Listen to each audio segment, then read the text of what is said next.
I will praise the Lord. Thanks so much, Rosemary, for that great song to introduce our service, based in part on Psalm 103, which is one of my favourite psalms.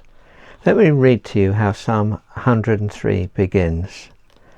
Bless the Lord, O my soul, and all that is within me, bless his holy name. Bless the Lord, O my soul, and forget not all his benefits, who forgives all your iniquities, who heals all your diseases, who redeems your life from destruction, who crowns you with loving kindness and tender mercies, who satisfies your mouth with good things, so that your youth is renewed like the eagles. Now this is a psalm that inspired Matt Redman and a friend to write the song 10,000 Reasons. And this is what Matt Redman said about the song. He said, the point of the song is this: if you wake up one morning and you cannot think of a reason to bring God some kind of offering of thanks or praise, then you can be sure that there's something wrong at your end of the pipeline, not his. We live beneath an unceasing flow of goodness, kindness, greatness, and holiness. And every day we're given reason after reason why Jesus is so completely and utterly worthy of our highest and best devotion. And that's why we ought to be able to say, along with the psalmist in Psalm 34, I will bless the Lord at all times. His praise shall continually be in my mouth.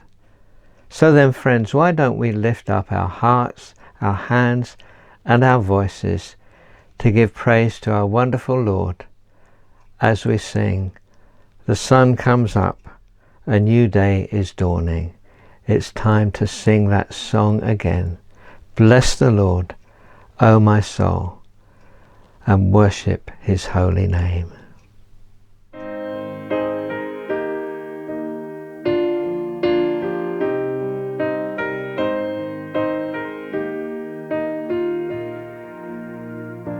Bless the Lord, oh my soul, oh my soul. Worship his holy name. Sing like never before, oh my soul. I worship your holy name.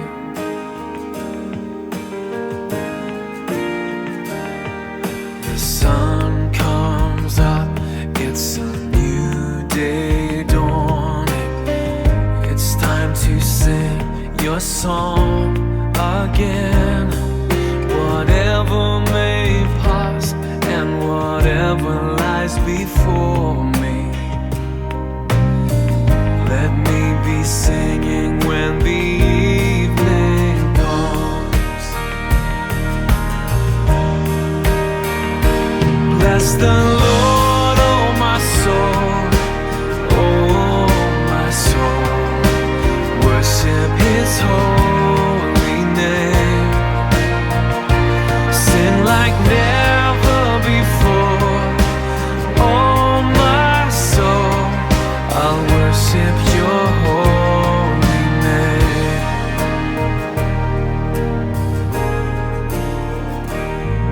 You're rich in love and you're slow to anger. Your name is great and your heart is kind. For all your goodness I will keep on singing. 10,000 reasons for my heart to find. Bless the Lord, oh my soul, oh my soul. Worship his holy name. Sing like never before, oh my soul. I'll worship your holy name.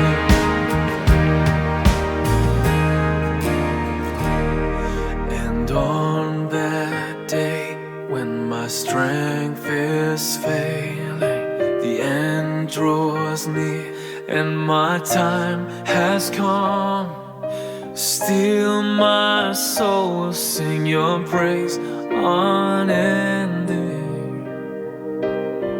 10,000 years and then forevermore.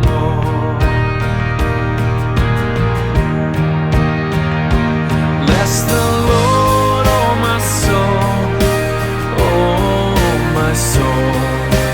Worship His holy name. Sing like never before. Oh my soul, I'll worship Your holy name. Bless the Lord, oh my soul, oh my soul. Worship His holy name. Sing like never before. Oh my soul, I'll worship Your holy name. Yes, I will worship Your holy name. Lord, I'll worship Your holy name.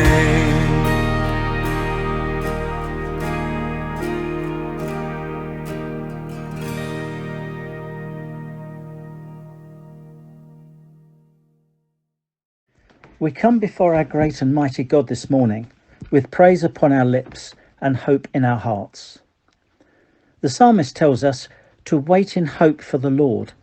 He is our help and our shield. In Him our hearts rejoice, for we trust in His holy name. May Your unfailing love rest upon us, O Lord, even as we put our hope in You. But first, let us confess. Almighty God, our Heavenly Father, we have sinned against You and against our fellow men, in thought, word and deed, through negligence, through weakness, through our own deliberate fault. We are truly sorry and repent of all our sins. For the sake of Your Son, Jesus Christ, who died for us, forgive us all that is past, and grant that we may serve You in newness of life, to the glory of Your name. Loving Father, we remember those in our fellowship in great need, those coping with recent bereavements. We remember in particular Jenny Mitchell as she settles into a new care home environment. We bring before You those who struggle with family relationships and those whose hearts break, waiting for close family members to acknowledge You. The list of folk needing a very special touch from You at this time is a long one, and not wanting to miss anyone. In the silence of this moment, please recall those known to You and claim God's promises for them. Further afield, Release International have reminded us this week of attacks by Hindu extremists on churches and personnel in the Indian state of Uttar Pradesh. We pray for justice for tribal Christians from the police and for fair treatment in hospitals, as well as the courts following the arrest of Christians falsely accused of fraudulent conversion when distributing food to those badly affected by corona restrictions. Elsewhere in Maharashtra state, we pray for the Seva Foundation, backed by UK funding and amplifying voices in Worthing. They are distributing food parcels to those living on the streets of Nashik and the outlying villages, and with the blessing of the local charity commissioner, are broadcasting appropriate public health messages from portable speaker boxes. Within our Baptist family, we pray for Operation Agri, that this development arm, which supports Christian-led rural and urban development projects in 3 continents, showing the love of Jesus in action by attacking the basic causes of poverty, that they would prosper through funding and in their outcomes. And for the Baptist Missionary Society, in particular in Afghanistan, where COVID and the fast-changing political landscape is and will make life extremely difficult. Our own national response is somewhat less chaotic, but we still want to pray for our government, that you would grant them discernment as we head for a greater relaxation of restrictions in the coming weeks. We look forward to Ali Moore joining us in a couple of months. We pray for Something Fellowship as they prepare to release her. Open Doors recently reminded me that you don't call the equipped, but you equip the called. And this is our prayer for Ali, that you would equip her in every way to lead our church in and through this challenging time, and that you would help the church membership to support and encourage her. Embolden us, Lord, for we know that the angel of the Lord encamps around those who fear you. We humbly bring these our prayers in the name of our Lord Jesus Christ. Amen. The reading this morning is taken from Isaiah chapter 40, verses 25 to 31. To whom will you compare me? Or who is my equal? Says the Holy One. Lift up your eyes and look to the heavens, who created all these. He who brings out the starry host one by one, and calls forth each of them by name. Because of his great power and mighty strength, not one of them is missing. Why do you complain, Jacob? Why do you say, Israel? My way is hidden from the Lord. My cause is disregarded by my God. Do you not know? Have you not heard? The Lord is the everlasting God, the creator of the ends of the earth. He will not grow tired or weary, and his understanding no one can fathom. He gives strength to the weary and increases the power of the weak. Even youths grow tired and weary, and young men stumble and fall. But those who hope in the Lord will renew their strength. They will soar on wings like eagles. They will run and not grow weary. They will walk and not be faint.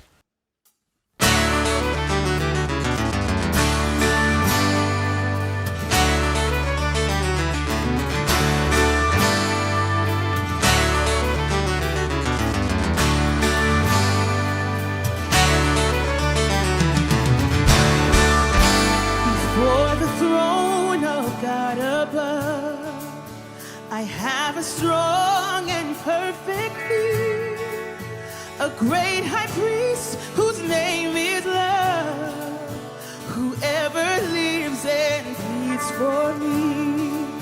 My name is graven on his hands, my name is written on his heart.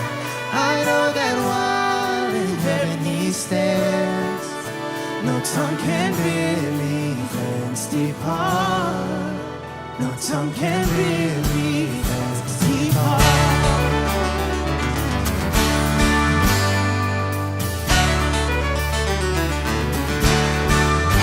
When Satan tempts me to despair and tells me of the guilt within, of word I look and see him there, who made an end of all my sins. Is the Savior? Because the sinless Savior died, my sinful soul is counted free.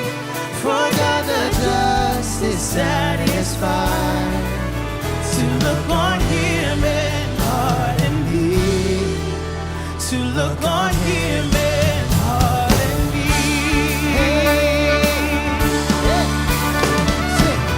I am a strong and perfect king, my God has ransomed me. Jesus the Savior, Jesus the Savior, the perfect Lamb has pardoned me. Behold him there, the risen Lamb, my perfect spotless righteousness, the great unchangeable I am, the King of glory and the great. One with himself, one with himself, I cannot die. My soul is purchased by his blood. My life is hid with Christ on high, with Christ my Savior and my God, with Christ my Savior and my God.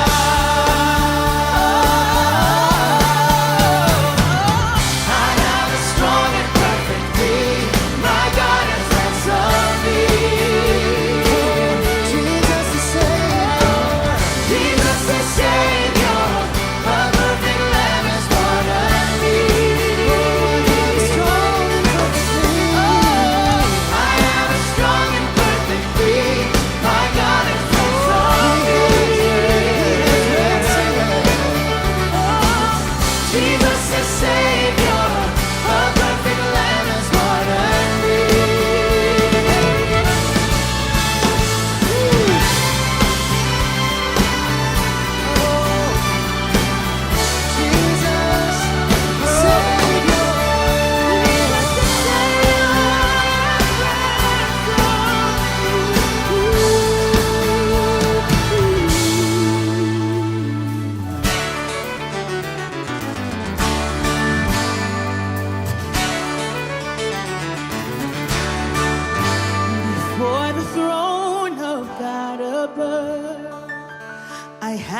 strong and perfect peace, a great high priest whose name is love, whoever lives and pleads for me. Amen.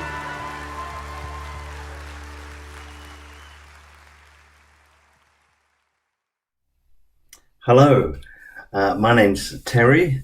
I'm a pastor of a little church in the southern suburbs of Perth in Western Australia, and it is my pleasure to bring God's word to you today.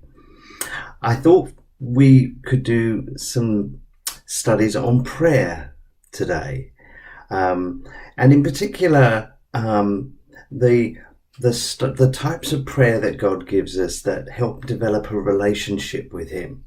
So I'm not going to talk so much about asking for things. There are plenty of scriptures that encourage us to ask for things, aren't there?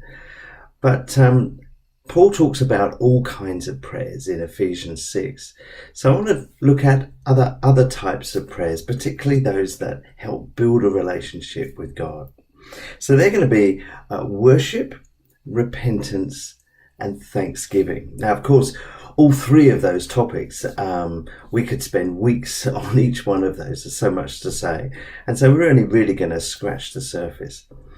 But the aim of this talk this morning is really just to help us develop our times with the Lord and to deepen our relationship with him through worship, repentance, and thanksgiving. So let's take worship first of all. When I became a Christian, I didn't really know what worship was. I remember thinking, why does God need me to worship him? He already knows he's great. He doesn't need me to tell him. But it took me a long time to realize that, of course, God doesn't need anything from us. What he does do, though, is he invites us into a loving relationship with him. And worship is part of that loving relationship that we share with him. C.S. Lewis said, in the process of worship, God communicates his presence to us. And then Richard Foster says, worship is our response to the overtures of love from the heart of the Father. And if you put those two quotes together, we worship him because he is worthy to be worshipped. He loves to communicate his presence to us as we worship, and sometimes we get a sense of that. Sometimes we receive his presence, or we believe his presence by faith in what the scriptures say. But as we do that, whether we are actually feeling something or not, we respond to his presence amongst us by worshipping more. And that beautiful cycle continues. So let's have a look at some reasons why our God is worthy to be worshipped. And again, this could be many sermons over a long period of time. So much we could say, but here's just 4 passages of scripture that really draw us to worship him. So my first one is from Isaiah 40:25, where the prophet says, "To whom will you compare me?" The voice of the Lord, of course, or who is my equal, says the Holy One. And wow, what a place to start. Who can we compare with God? He is so mighty, so magnificent, so wonderful. Who is God's equal? Well, of course, no one is God's equal, and therefore he is worthy of worship.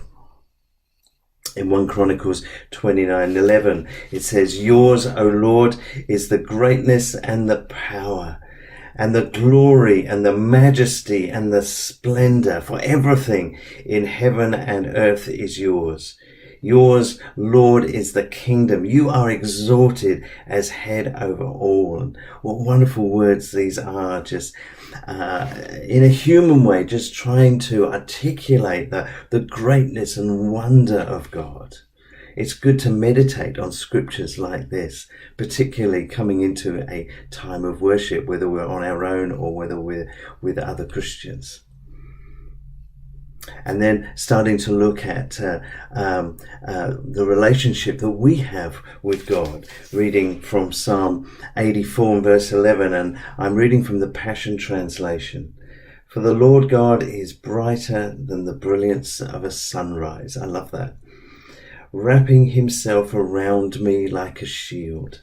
He is so generous with his gifts of grace and glory. Those who walk along his paths with integrity will never lack one thing they need, for he provides it all. And so we worship God because of the relationship that he has brought us into. What a wonderful God we serve, that we can call him Father and we are his children. And he wraps himself around us like a shield, and he provides for us so that we lack nothing. And then finally, of course, how can we not worship God without including what amazing things he has accomplished through Christ's death on the cross? All praise to God, the Father of our Lord Jesus Christ. It is by his great mercy we have been born again, because God raised Jesus Christ from the dead. Now we live with great expectation, and we have a priceless inheritance, an inheritance that is kept in heaven for you, pure and undefiled, beyond the reach of change and decay. And that's from 1 Peter 1:3. So just 4 passages of scripture encouraging us to come and worship him. I want to give you some homework, if I may, following this talk, and you can either pause the video here and do this now, or maybe in the next time you're spending some time with God, maybe you can do it then. But my homework is very simple. Just get a bit of paper or a notebook or something and just write down words that describe God. Magnificent, faithful, loving, anything that comes to mind. Maybe turn up those scriptures that we just looked at: Isaiah 40:25, 1 Chronicles 29:11, Psalm 84. Maybe allow those words to inspire your heart, and just write down all the words that are describing God, and then say those words to him as part of your prayer. Call those out to him. So the second style of prayer, or type of prayer that deepens our relationship with God, is repentance. And Romans 3:23 says, all have sinned and fall short of the glory of God. God made us to be perfect, didn't he? He made us to have a perfect relationship with him. God's creation was meant to reflect his love, his beauty, his joy, his heart, his character, and so much more. We were created to rule and reign with him. But the first humans chose independence over relationship.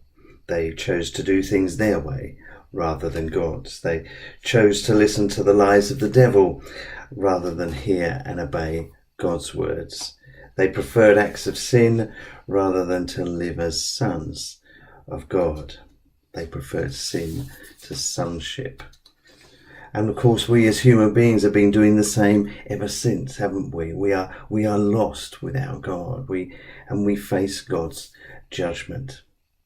All have sinned and fall short of the glory of God. What hope is there for us? Well, of course, we know there is great hope. Paul wrote to the Corinthians, Christ died for our sins, according to the scriptures, that he was buried and that he was raised on the third day. That's in 1 Corinthians 15:3-4. God so loved the world, he gave his only son.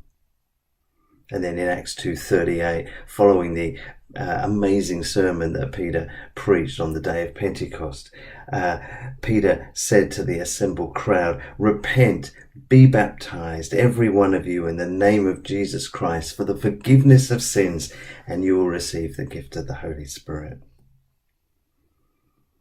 And so in many church services, we have a time, don't we, where we share the bread and wine, where we take communion together.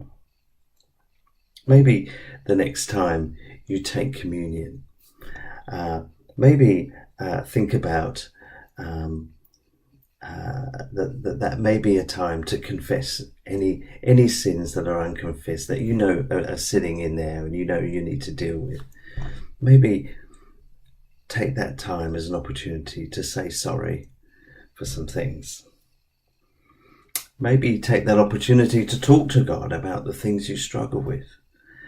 Say, God, I really find this difficult. Please help me. And then as we take communion, as we take the bread and the wine, let's thank him for forgiving our sins, and let's thank him for drawing us into a deep love relationship with him. And then the third type of prayer that we're looking at very briefly in this talk is that of thanksgiving. And I remember many years ago when I was a student, I studied in London. I haven't always lived in Australia. I did my first degree in London. And I was a pretty sort of negative young man, I guess you could say. I was a half glass empty young man. I often saw the not so good side of life, and Jesus began to change that when I was a young Christian. But I remember, certainly in the first few years of being a Christian, that was a battle for me to see life more positively. And I'm so grateful that God has put a joy in my heart and a spring in my step the more and more I've walked with him.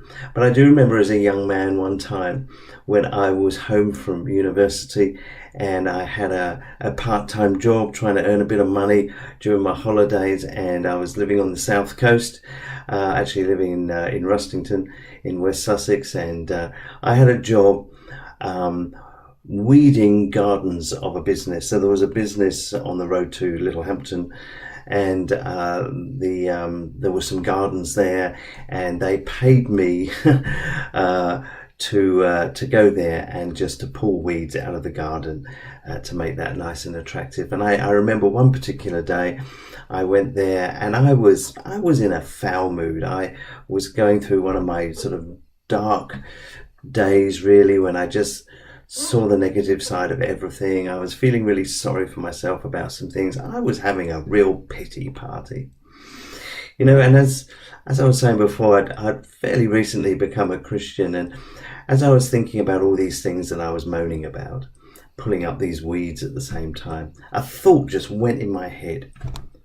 Give thanks. Where did that come from? Just give thanks. So I started to do that. I started to think of things that I could be thankful for. Food on the table, a conversation I'd had with somebody recently that was encouraging, this friend over here that has been a good friend. And it just started it was like I opened a door to something, and as soon as I opened the door, things started to flood through. In other words, the more I thought of things to give thanks for, the more I gave thanks, the more I thought of things to give thanks for. Does that make sense? I just kept thinking of things, and I kept saying, okay, thank you, Lord, for this, and Lord, thank you for that, thank you for that. And literally, without exaggeration, 5 hours went by, and I was still thinking of things to give thanks for, still saying, thank you, God, for this and that. And I remember cycling home on my bike, full of the joys, just so encouraged. And that taught me something. That taught me something that I've tried to do every day since, which is every day to be thankful, to say thank you, God, for things of the previous day, or just whatever's going on in life, to have that discipline of saying thank you to God every day. What's God's will? If you ask somebody that, what's God's will, they'll likely say, oh, well, we've got the 10 Commandments, right? You got the first 4. God's will is that we honor God, and we don't take his name in vain. And if we look at the last 6 of the 10 Commandments, God's will is how we treat others. Don't commit adultery, don't murder, etc., etc. But how about this verse as an answer to the question, what is God's will? Rejoice always, says Paul in 1 Thessalonians 5:16-18. Pray continually, give thanks in all circumstances, for this is God's will for you in Christ Jesus. Give thanks in all circumstances. Here's a quote. Paul's charge to the Thessalonian church is to offer thanks to God in everything, in all circumstances. The Greek word ein, meaning in, is important here because Paul is not asking the church to be thankful for all circumstances.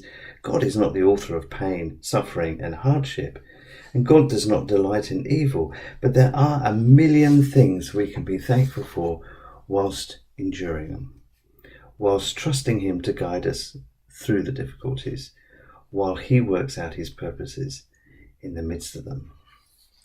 Some areas of research into human psychology have shown that when we shift our focus from negativity and when we intentionally express gratitude regularly, we actually become more resilient. Well, I guess God already knew that, which is why He says, give thanks in all circumstances. So maybe if I can give you another piece of homework, if I may, either now or later on, how about getting that same notepad or piece of paper and just start writing down things that you can be thankful for? Or maybe start a habit like I did all those years ago of every day, every morning, thinking of things to be thankful for. Well, that's the end of my talk. I hope that it's a blessing to you. It's so easy, isn't it? I find it easy when we come into spending time with God. It's so easy really just to go straight into the shopping list, isn't it? To ask God for all the things that we need, to ask God for wisdom, to ask God to provide for us. Ask God for healing or for healing for others. It's so easy to give most of our time to asking for things. And of course, the Bible teaches us to ask. You know, Jesus encourages us to come to the Father and to ask Him. But we come to one who wants a relationship with us too. And maybe sometimes we need to do the other things first.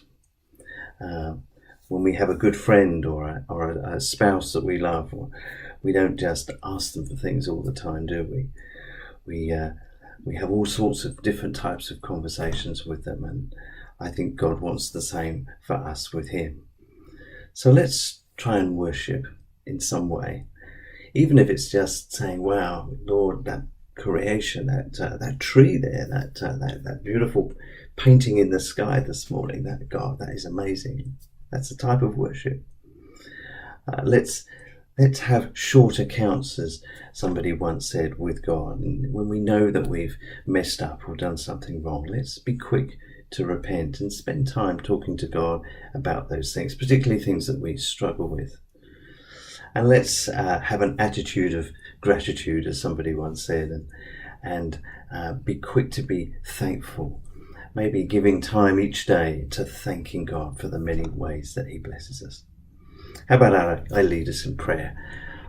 Lord, we thank You that we've been able to just look at developing our relationship with You.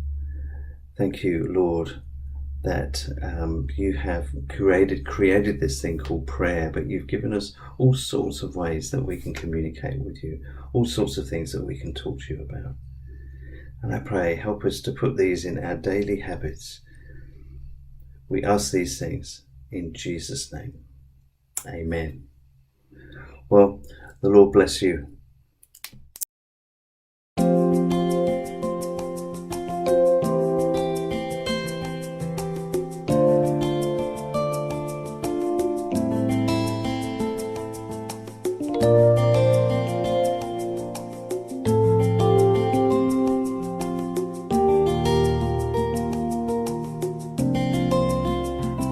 Give thanks with a grateful heart.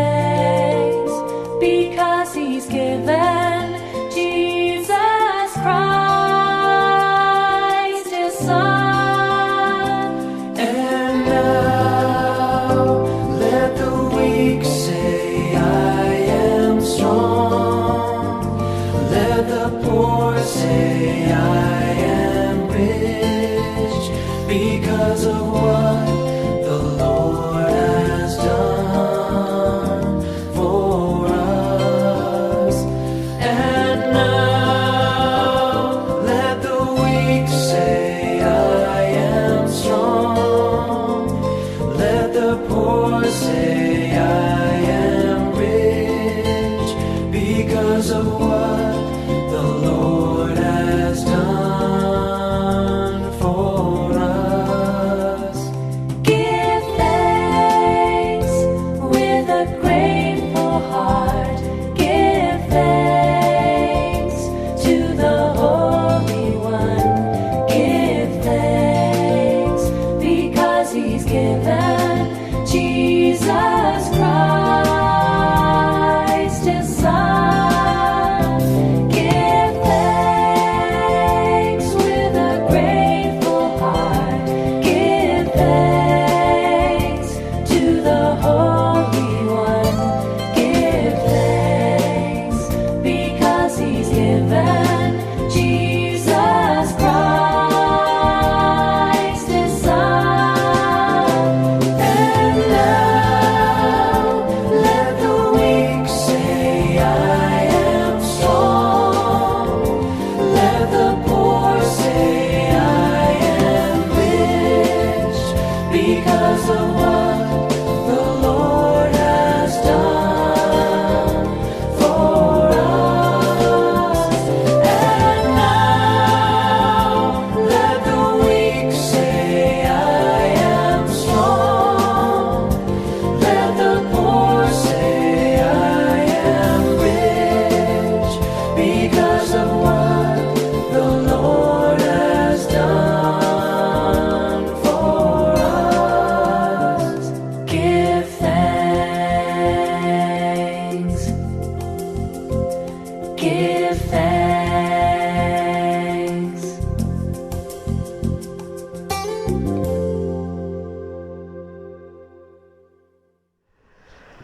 Big thank you to Terry for giving us 3 simple ways through prayer by which we can develop our relationship with God. Wonder if you can remember what they were.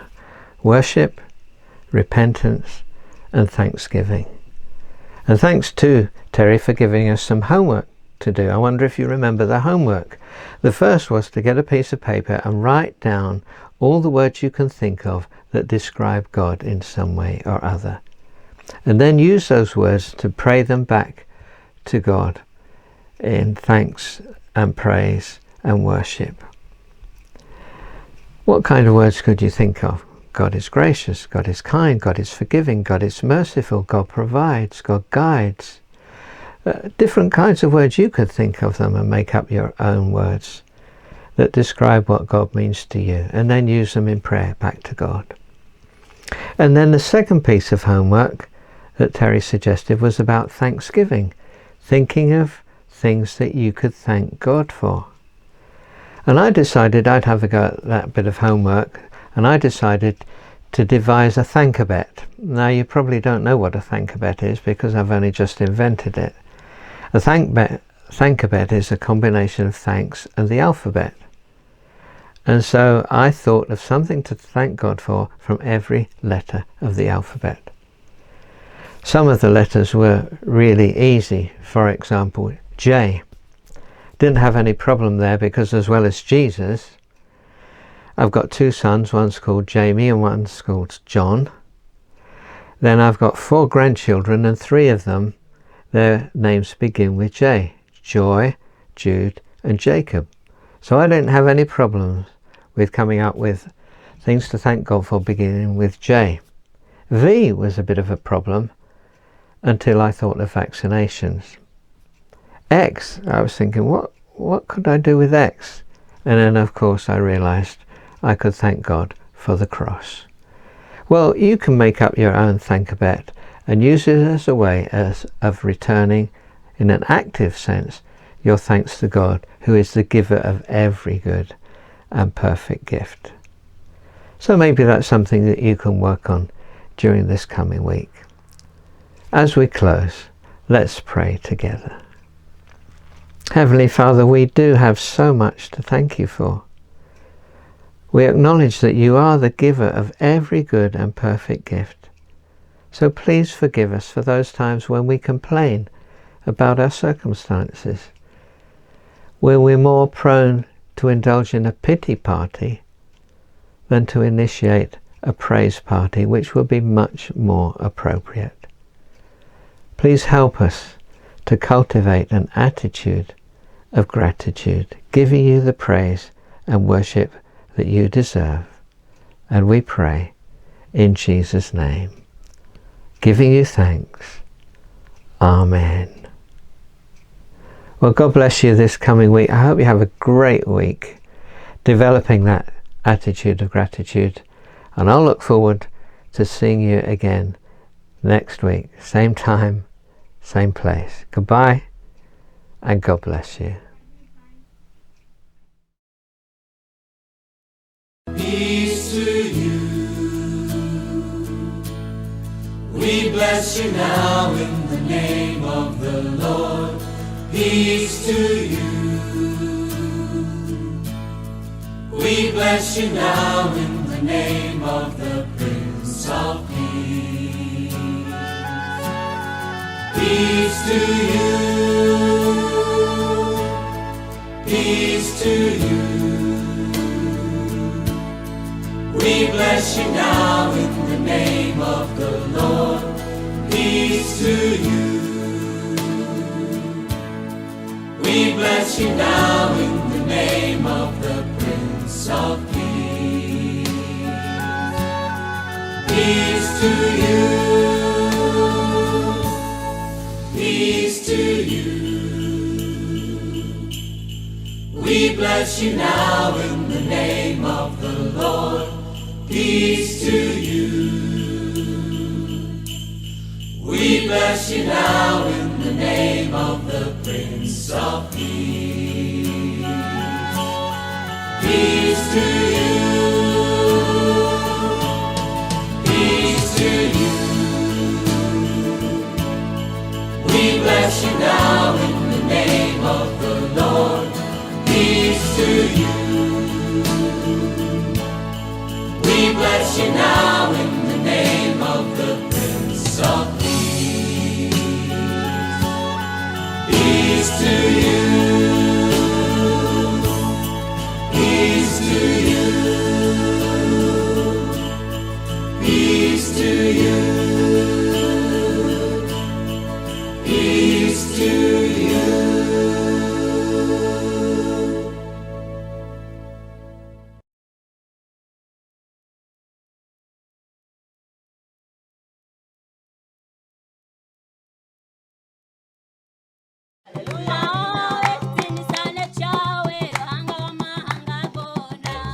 I did not have much on my farm. Not enough food, not enough money. Even buying salt was a problem. On the radio, I heard Pastor Shayalimpa Paul speaking. I called him and requested to join the SAFI project. And SAFI stands for Sustainable Agriculture Farming Initiative. Small-scale farmers were very, very poor because their production was very low.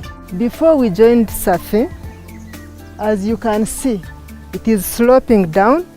There was runoff of water. It was being washed away. We were cultivating, working hard, digging and planting crops. We had very poor yields, and this was very stressing. And we've been training these community farmer trainers in each phase for 2 years. We're in the 4th phase. The project is doing well. Now at last I have learned how to farm, and Safi gave bananas to plant. They grow really well. We are supposed to have an animal to give us manure. So for us we decided to have rabbits. It has been very, very good. We learned how to make compost manure from the rabbits. When I started with the project, they gave me goats. The goat had kids, and I sold some of them to pay for my children's school fees. Now we have plenty to eat and to sell at the market. I thank God for the Safi project. On my land, I grow food and many other things.